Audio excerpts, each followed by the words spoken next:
दोस्तों आज के इस वीडियो में हम डिस्कस करने वाले हैं महाराजा सुहेल देव यूनिवर्सिटी आजमगढ़ के बीएससी फिफ्थ सेमेस्टर जूलॉजी के फर्स्ट पेपर को, जो कि हाल ही में कल के डेट यानी कि 9 दिसंबर 2024 को संपन्न हुआ। तो पेपर कैसा था, पेपर का पैटर्न कैसा था और किस तरह के क्वेश्चन पूछे गए थे, और हर एक क्वेश्चन का सल्यूशन देते हुए पेपर को सॉल्व कराऊंगा। तो जिन भी स्टूडेंट का बीएससी फिफ्थ सेमेस्टर जूलॉजी का पेपर हो रहा है या फिर होने वाला है, उनके लिए आज का ये वीडियो बहुत ही इम्पॉर्टेंट है। तो उनसे रिक्वेस्ट है कि वो वीडियो को ध्यान से देखेंगे, पूरा देखेंगे, वीडियो को कहीं स्किप नहीं करेंगे। तो जैसा कि आपके जूलॉजी फर्स्ट का जो टाइटल है वो है diversity of non chordates, parasitology and economic zoology, और पेपर जो है पेपर सब्जेक्टिव है यानी कि रिटेन हुआ है। और इस पेपर में आपका जो मैक्सिमम मार्क है वो 75 नंबर का है, और इसमें भी 3 सेक्शन है, सेक्शन ए, बी और सी। तो सेक्शन ए से आपसे very short answer type question पूछे जाएंगे। तो इसमें आपको कुल 10 क्वेश्चन करने हैं और हर एक क्वेश्चन जो है 2 नंबर का है, यानी कि इस सेक्शन से 20 नंबर के क्वेश्चन पूछे गए हैं।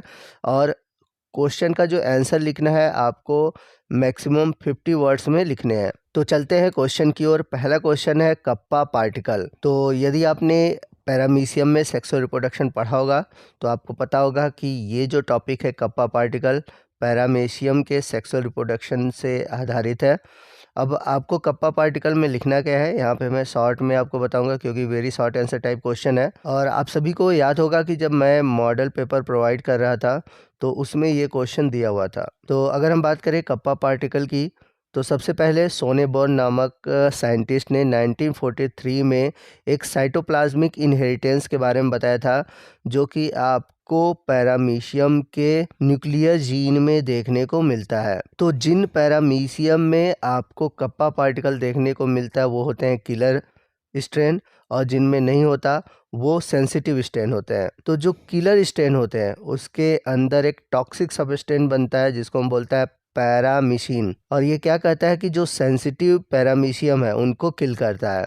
तो जो किलर स्ट्रेन वाले पैरामीशियम होते हैं उनमें लार्ज स्केल में उनके साइटोप्लाज्म में कप्पा पार्टिकल पाया जाता है, और ये जो कप्पा पार्टिकल का प्रोडक्शन है वो डोमिनेंट एलील कैपिटल के पर निर्भर करता है। तो यदि आपको कप्पा पार्टिकल के बारे में डिटेल में जानना है तो इस टॉपिक पर मैंने लॉन्ग क्वेश्चन बनाया हुआ है, आप चाहे तो वो वीडियो देख सकते हैं।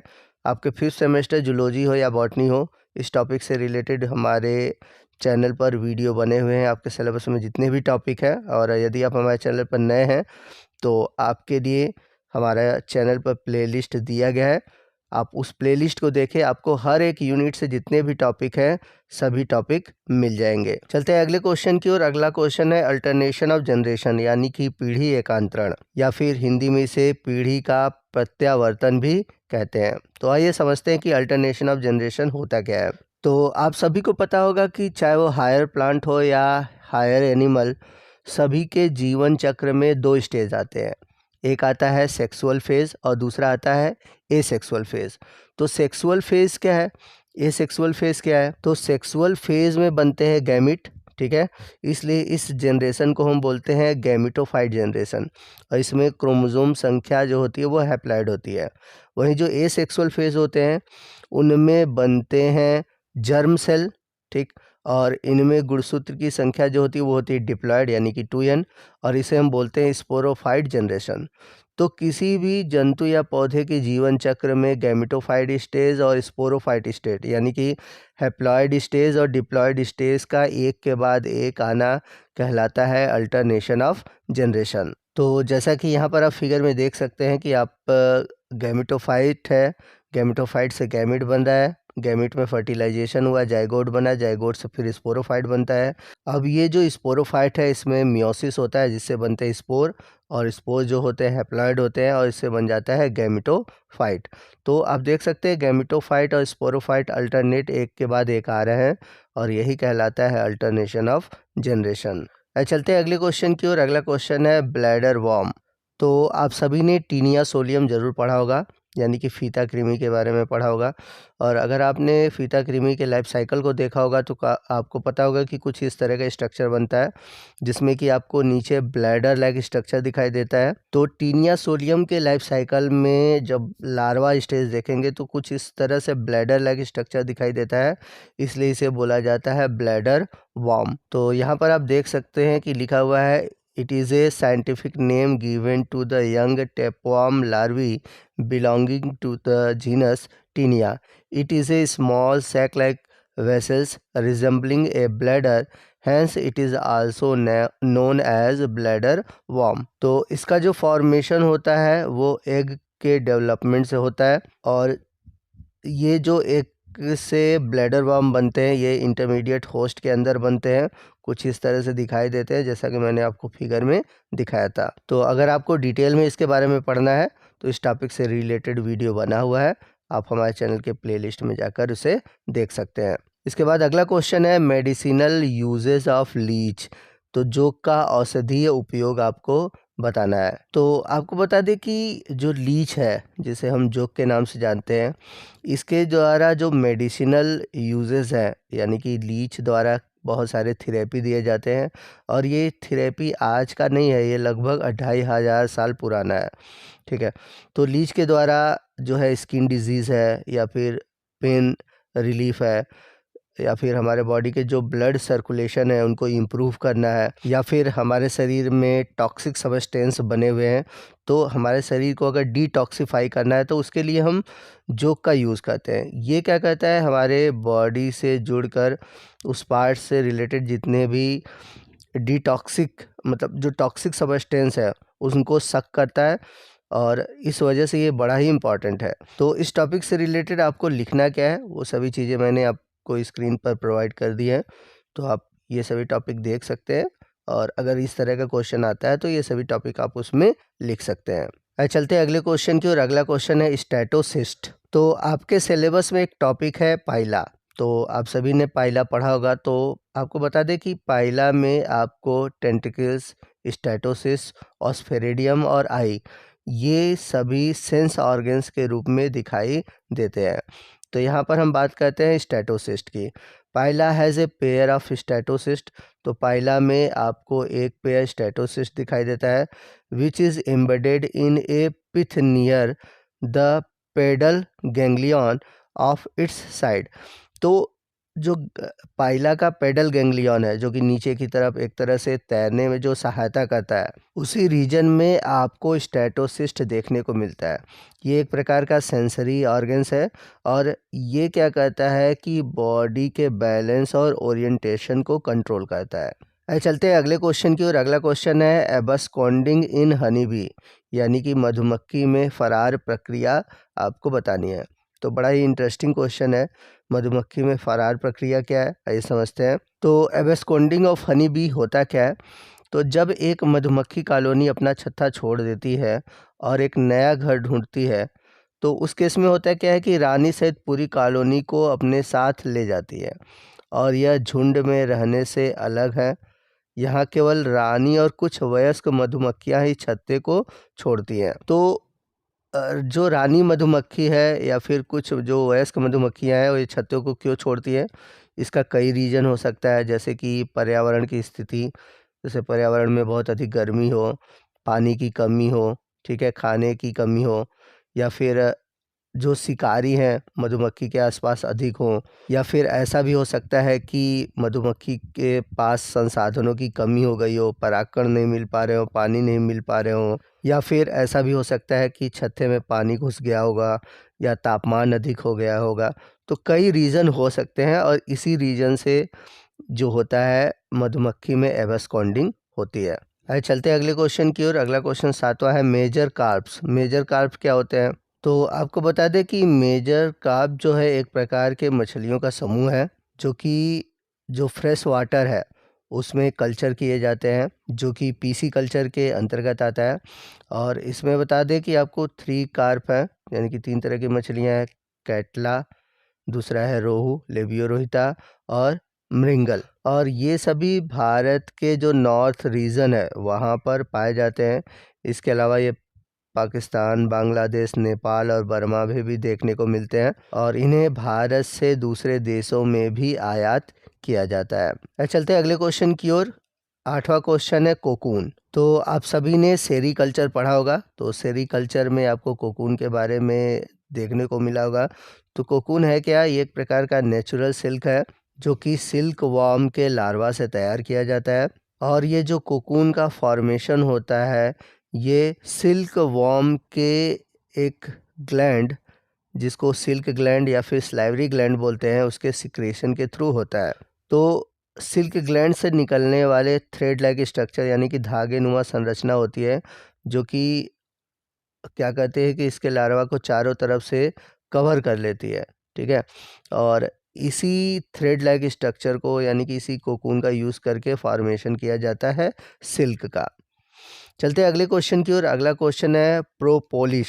तो आइए समझते हैं कि प्रोपोलिस होता क्या है। तो प्रोपोलिस एक प्रकार का रेजिनियस मिक्सचर होता है जो कि मधुमक्खियों की लार, मोम और जो प्लांट है, प्लांट के बर्ड, सैप, फ्लावर या फिर जो बॉटनिकल सोर्स हैं उनसे लेकर तैयार किया जाता है।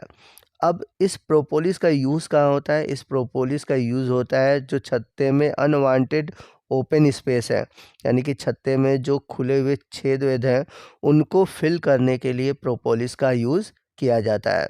अब चलते हैं सेक्शन ए के लास्ट क्वेश्चन की ओर जो कि है पिंगडाटा वल्गेरिस। तो अगर हम बात करें पिंगडाटा वल्गेरिस की, तो एक प्रकार से ये साल्ट वाटर ओयस्टर है जो कि यूज़ किया जाता है मोती के निर्माण में। तो मोतियों के निर्माण के लिए जो सबसे इम्पॉर्टेंट स्पीसीज़ है ओयस्टर की वो है पिंगडाटा वल्गेरिस। तो इस क्वेश्चन के साथ जो सेक्शन ए है जिसमें कि very short answer type question पूछे गए थे वो ख़त्म होता है। बात करते हैं अब सेक्शन बी की। तो सेक्शन बी में आपको शॉर्ट आंसर टाइप क्वेश्चन देखने को मिलेंगे, यानी कि लघु उत्तरीय प्रश्न देखने को मिलेंगे और इनका जो आंसर है आपको मैक्सिमम 200 वर्ड्स में देना है। और एक जो क्वेश्चन है 7 नंबर का है और इस सेक्शन से आपको कुल 5 क्वेश्चन करने हैं, यानी कि सेक्शन बी से कुल 35 नंबर के क्वेश्चन पूछे जाएंगे। तो चलते हैं पहले क्वेश्चन की ओर। पहला क्वेश्चन है डिस्क्राइब पॉलीमॉर्फिज्म इन ओबेलिया कॉलोनी, यानी कि ओबेलिया कॉलोनी में बहुरूपता का वर्णन कीजिए।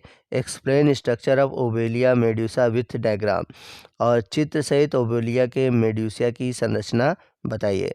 तो इस टॉपिक से रिलेटेड मैंने वीडियो बनाया हुआ है और उस वीडियो का लिंक मैंने ऊपर आई बटन में और नीचे आपको डिस्क्रिप्शन बॉक्स में दे रखा है। उस लिंक पर क्लिक करके आप इस क्वेश्चन का आंसर देख सकते हैं।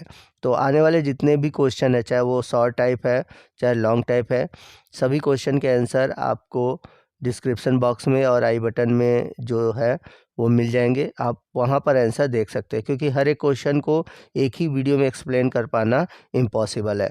चलते हैं अगले क्वेश्चन की ओर। अगला क्वेश्चन है write down the silent feature of Ctenophora. तो टीनोफोरा की मुख्य विशेषता लिखिए। तो टीनोफोरा से आपको बता दें कि केवल यही क्वेश्चन पूछा ही जाता है कि टीनोफोरा के जो मुख्य विशेषता है वही लिखना है। तो ये क्वेश्चन आप जरूर तैयार रखिए, ये क्वेश्चन पूछा ही जाता है। चलते हैं अगले क्वेश्चन की ओर। क्वेश्चन नंबर 4 है draw a well labelled diagram of TS mature proglottids.